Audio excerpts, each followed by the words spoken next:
नाज़रीन, बुलेटिन जी शुरुआत में अवांखे आम ख़बर ॾियूं त पीटीआई पारां लाहौर जे ज़मान पार्क में ऑपरेशन कंदड़ पुलिस ऑफिसरनि ख़िलाफ़ केस दाख़िल कराइण जो फ़ैसिलो कयो वियो आहे।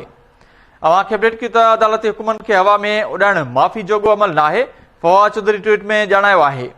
फवाद चौधरी चयो आहे त लाहौर हाई कोर्ट जे फ़ैसिले खे हवा में उॾाए पुलिस इमरान ख़ान जे घर में दाख़िल थी चादर ऐं चौधरीवारी जो तक़दस पैमाल कयो वियो। हाई कोर्ट पंहिंजे फ़ैसिले ते पहिरो ॾे।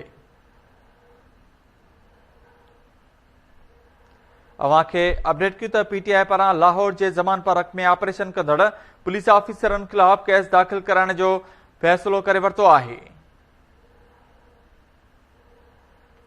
अदालती हुकुमनि खे हवा में उॾाइण माफ़ी जोॻो अमल न आहे। फवाद चौधरी ट्वीट जारी कंदे चयो आहे त लाहौर हाई कोर्ट जे फ़ैसिले खे हवा में उॾाए पुलिस इमरान ख़ान जे घर में दाख़िल थी आहे। फवाद चौधरी वधीक चयो त चादर ऐं चौधरीवारी जो तख़दस पैमाल कयो वियो। हाई कोर्ट पंहिंजे फ़ैसिले ते पहिरो ॾे। गैर कानूनी ऑपरेशन कंदड़ ऐं तशदद में मुलविस पुलिस अमलदारनि ख़िलाफ़ केस दाख़िल करायो वेंदो। पीटीआई अॻवान फवाद चौधरी ट्वीट में ॼाणायो आहे।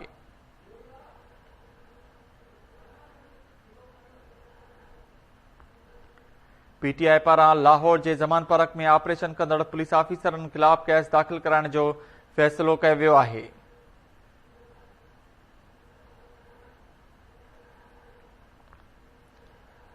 फवाद चौधरी ट्वीट जारी कंदे चयो आहे त अदालती हुकुमनि खे हवा में उॾाइण माफ़ी जोॻो अमल न आहे।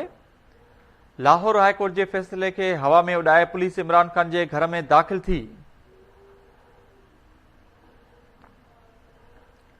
फवाद चौधरी वधीक चयो त चादर ऐं चौधरीवारी जो तख़दस पैमाल कयो वियो। हाई कोर्ट पंहिंजे फ़ैसिले ते पहिरो ॾे।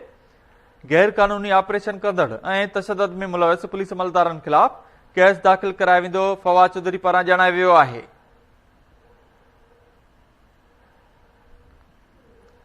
पीटीआई पारां इमरान ख़ान जे घर में दाख़िल थियण वारे मामले बाद ऑफिसरनि ख़िलाफ़ केस दाख़िल कराइण जो फ़ैसिलो करे वरितो आहे।